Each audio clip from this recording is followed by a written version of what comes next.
अस्सलाम वालेकुम दोस्तों, कैसे हैं आप सब। उम्मीद करता हूं सब दोस्त खैर व आफियत से होंगे।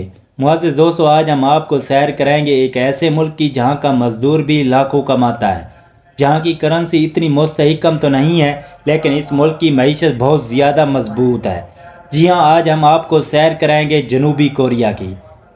आज हम आपको इस मुल्क के रस्म व रिवाज के बारे में बताएंगे, इस मुल्क के दिलचस्प हक़ाइक़ के बारे में बताएंगे और टूरिस्ट के लिए वो कौन से खूबसूरत मकामात हैं उनके बारे में बताएंगे। लेकिन वीडियो के आगे बढ़ने से पहले मेरी आप तमाम दोस्तों से गुजारिश है कि चैनल को सब्सक्राइब कर दें और साथ दिए गए घंटी के निशान को दबा दें, ताकि हमारी हर नई आने वाली मालूमाती वीडियो का नोटिफिकेशन सबसे पहले आप दोस्तों को मौसूल हो सके। तो चलिए वीडियो का आगाज़ करते हैं। वीडियो इंतहाई इंटरेस्टिंग होने वाली है, वीडियो को शुरू से आखिर तक ज़रूर देखिएगा। इस मुल्क का official name Republic of Korea है और इस मुल्क की कुल आबादी 5,71,00,000 है। इस मुल्क का कुल रकबा 1,02,10 मुरबा किलोमीटर है। अगर हम इस मुल्क की सरहद की बात करें तो इसकी सरहद चाइना, रशिया और नॉर्थ कोरिया से मिलती है। दोस्तों, शायद आप लोग इस बात से नावाकिफ़ होंगे कि दुनिया में सबसे ज़्यादा प्लास्टिक सर्जरी जनूबी कोरिया के लोग करवाते हैं। कहा जाता है 1/3 लोग यहाँ प्लास्टिक सर्जरी करवाते हैं। इस मुल्क का दारुल हुकूमत सियोल है। सियोल जनूबी कोरिया का सबसे बड़ा शहर भी है और इस मुल्क का इक़्तिसादी, सियासी और सकाफ़ती मरकज़ समझा जाता है। सियोल को दुनिया की प्लास्टिक सर्जरी कैपिटल भी कहा जाता है। यहाँ के लोग खूबसूरती के मेयार को बढ़ाने के लिए प्लास्टिक सर्जरी करवाते हैं। सियोल दुनिया के सबसे बड़े शहरों में शुमार होता है और ये शहर बहुत जदीद और तेज़ रफ्तार ज़िंदगी का हामिल है। इस शहर में पहाड़ और कुदरती मनाज़र भी बड़े पैमाने पर मौजूद है। जनूबी कोरिया में पार्किंग की जगह इतनी महदूद होती हैं कि कई जगहों पर लोग अपने घरों की छतों पर पार्किंग करते हैं।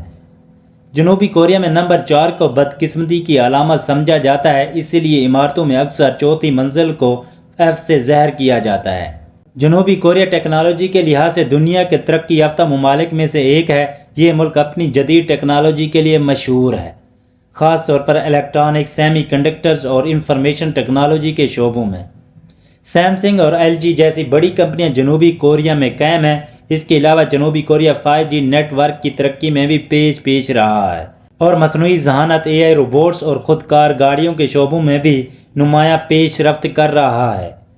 जनूबी कोरिया ने पूरी दुनिया में सबसे पहले 2012 में एक पायलट प्रोजेक्ट शुरू किया था, जिसमें कैदियों की निगरानी के लिए रोबोट्स का इस्तेमाल किया था। इन रोबोट्स को जेल के अमले की मदद के लिए बनाया गया था, ताकि वो कैदियों की निगरानी कर सकें और किसी भी गैर मामूली या ख़तरनाक हरकत को फौरी तौर पर रिपोर्ट कर सकें। इन रोबोट्स को इस तरह डिज़ाइन किया गया था कि वो जेल के हालात का तज्ज़िया कर सके और कैदियों की सलामती को यकीनी बनाने में मदद फराहम कर सकें। दोस्तों, आपने हुंडई गाड़ी का नाम तो सुना होगा। इस गाड़ी को बनाने वाली कंपनी भी जनूबी कोरिया में वाक़ई है। जनूबी कोरिया में कुदरती वसाइल की कमी है और मुल्क में गैस और तेल के ज़खायर न होने के बराबर हैं। यही वजह है कि जनूबी कोरिया अपनी तवानाई की ज़रूरियात को पूरा करने के लिए ज़्यादातर तेल और कुदरती गैस दूसरे ममालिक से दरामद करता है। कोरिया ज़्यादातर तेल सऊदी अरब, कुवैत, इराक और रूस जैसे ममालिक से मंगवाता है, जबकि कुदरती गैस ऑस्ट्रेलिया, कतर और रूस से दरामद की जाती है। सिर्फ 30 से 40 साल पहले की बात है, जनूबी कोरिया एक करप्ट तरीन मुल्क तस्वर किया जाता था। फिर 2 ऐसे हुक्मरान आए जिन्होंने जनूबी कोरिया की तकदीर बदल कर रख दी। सेहत का निज़ाम बहुत अच्छा किया और बैरून ममालिक से इलाज करने पर पाबंदी आयद कर दी और एजुकेशन का निज़ाम अच्छा किया गया। इन्होंने तमाम हुक्मरानों पर बैरून मुल्क तालीम और इलाज पर मुकम्मल पाबंदी आयद कर दी। चंद सालों में हर इदारा और सरकारी मुलाजम सीधे हो गए और उनके लिए सज़ाएं सख्त कर दी गई। आज जनूबी कोरिया में वज़ीरों के बच्चे भी सरकारी स्कूलों में पढ़ते हैं, जहां आम आवाम के बच्चे पढ़ते हैं। कोरिया के लोग आज भी रात के वक्त पंखे के नीचे नहीं सोते।